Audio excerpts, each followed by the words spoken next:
नमस्कार, तुम्ही पाहत आहात अपडेट कट्टा. मराठा आरक्षणासाठी पुन्हा एकदा अंतरवाली सराटीमध्ये तापलेलं वातावरण आता निवळलं आहे.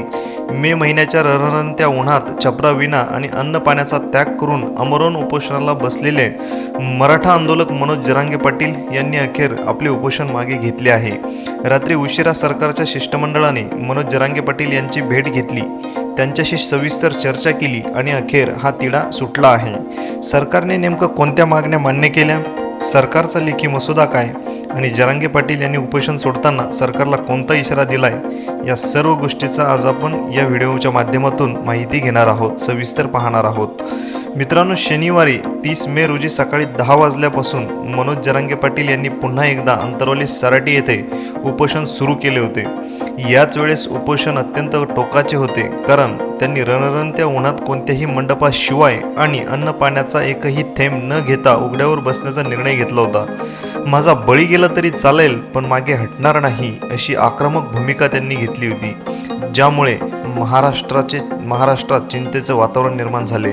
ठिकठिकाणी आंदोलनाचे पडसाद उमटायला सुरुवात झाली होती. परिस्थितीचे गांभीर्य ओळखून राज्य सरकारने तात्काळ पावले उचलली. राज्याचे मंत्री राधाकृष्ण विखे पाटील आणि आमदार प्रसाद लाड यांचे शिष्टमंडळ अधिकृत शासकीय मसुदा घेऊन मध्यरात्री अंतरवाली सराटीमध्ये दाखल झाले. मनोज जरांगे पाटील आणि मराठा समाजाच्या अभ्यासकांसोबत जवळपास 1.5 ते 2 तास सविस्तर चर्चा झाली.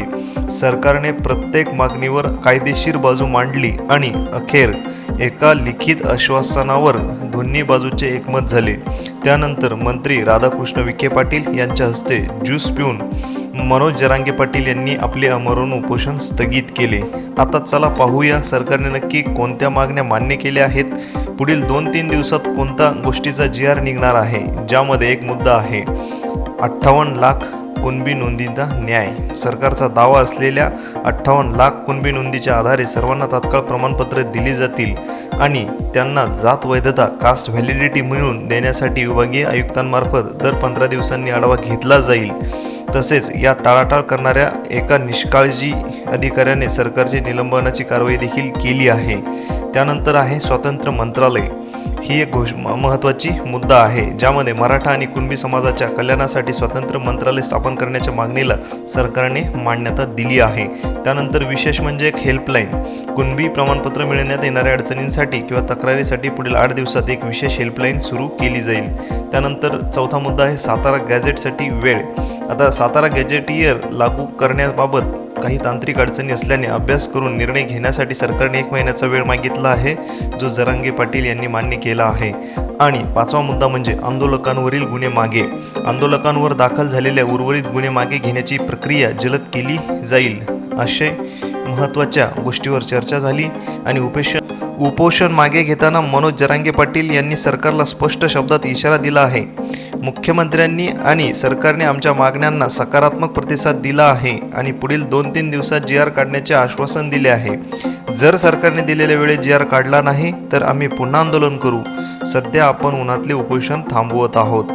सरकारच्या लेखी आश्वासनानंतर तुर्तास हे उपोषण मागे घेण्यात आले आणि अंतरवाली सराटीसह संपूर्ण महाराष्ट्राने सुटकेचा श्वास सोडला आहे. आता सर्वांचे लक्ष पुढील 2-3 दिवसात निघणाऱ्या शासकीय अध्यादेशाकडे GR कडे लागले आहे. आणि या संपूर्ण घडामोडींवर तुमचे मत काय? सरकार दिलेला शब्द पाळते आहे का? वेळेत GR काढेल का? आणि याविषयी आपले मत काय आहे, कमेंट करून नक्की सांगा. व्हिडिओ आवडल्यास लाईक करा, शेअर करा. धन्यवाद.